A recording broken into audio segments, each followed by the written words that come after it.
साहिब कसीदा बुर्दा शरीफ फरमाते हैं वमन हुवल आयतुल कुबरा लिमुअतबिरिन वमन हुवन निअमतुल उज़मा लिमुग़तनिमी। इसकी शरह में ये फरमाया गया है हुजूर अक़दस सल्लल्लाहु तआला अलैहि वसल्लम की ज़ाते मुक़द्दस मुनसिफ और कबूल हिदायत करने वाले के लिए सबसे बड़ी निशानी और कदर व मंजिलत समझने वाले के लिए आप सल्लल्लाहु अलैहि वसल्लम का वजूद अक़दस नेमत उज़मा है। हमारे प्यारे आका सल्लल्लाहु तआला अलैहि वसल्लम की ज़ाते अक़दस वो अजीम नेमत है कि जो ना सिर्फ दुनिया में नेमत है बल्कि आखिरत में भी नेमत। हमारे आका सल्लल्लाहु तआला अलैहि वसल्लम ने जिंदगी के हर शोबे में अपनी उम्मत की रहनुमाई फरमाई। हमारा सोना, हमारा जागना, हमारा खाना, हमारा पीना, हमारा उठना, हमारा बैठना, हमारा चलना, हमारा रहन सहन बरतना, ये सब कुछ प्यारे आका सल्लल्लाहु तआला अलैहि वसल्लम के बताए हुए तरीकों के मुताबिक हो जाए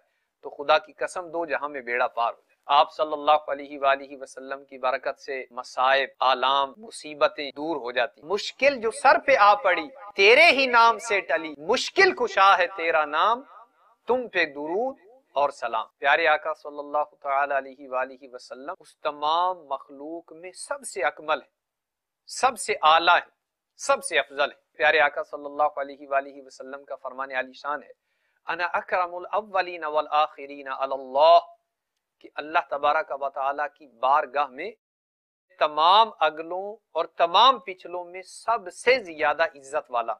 देखिए सिलसिला फ़िदाने क़सीदा बुर्दा शरीफ बरोज़ जुमा मदीने मुनव्वरा में दोपहर 3:30 बजे और पाकिस्तान में शाम 5:30 बजे मदनी चैनल पर। सल्लू अलल हबीब सल्लल्लाहु तआला अला मुहम्मद। मुझे अपनी और सारी दुनिया के लोगों की इस्लाह की कोशिश करनी है।